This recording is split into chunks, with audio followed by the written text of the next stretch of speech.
Assalamualaikum warahmatullahi wabarakatuh. Perkenalkan, nama saya Fatma Asprianita dari program studi pendidikan akuntansi. Di sini saya akan menjelaskan tentang APBN dan APBD.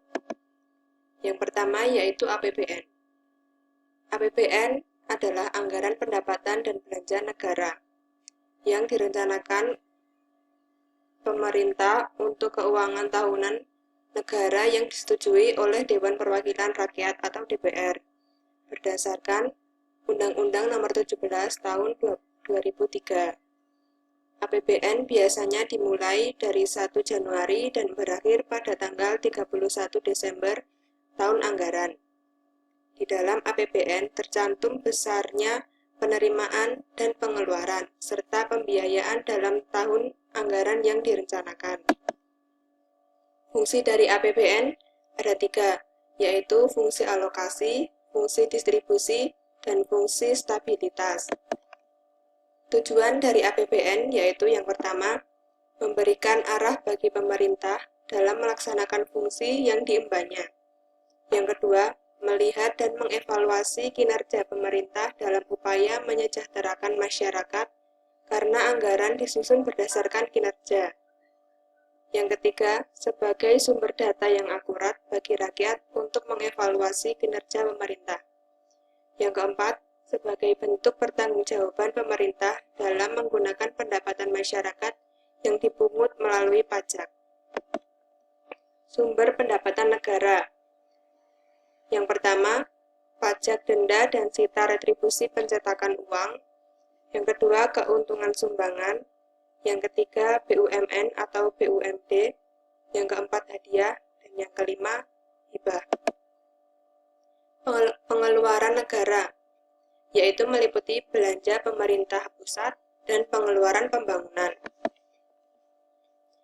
Yang kedua yaitu APBD. APBD merupakan wujud pengelolaan keuangan daerah yang ditetapkan setiap tahun dengan peraturan daerah berdasarkan Undang-Undang Nomor 17 Tahun 2003. APBD adalah daftar terinci mengenai pendapatan dan pengeluaran daerah dalam waktu 1 tahun yang telah disahkan DPRD.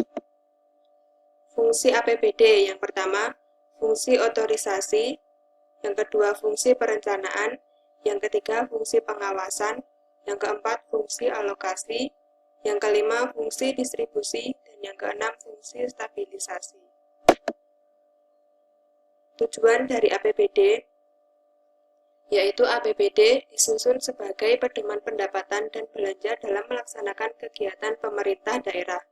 Sehingga dengan adanya APBD, pemerintah daerah sudah memiliki gambaran yang jelas tentang apa saja yang akan diterima sebagai pendapatan dan pengeluaran apa saja yang harus dikeluarkan selama 1 tahun. Sumber penerimaan daerah.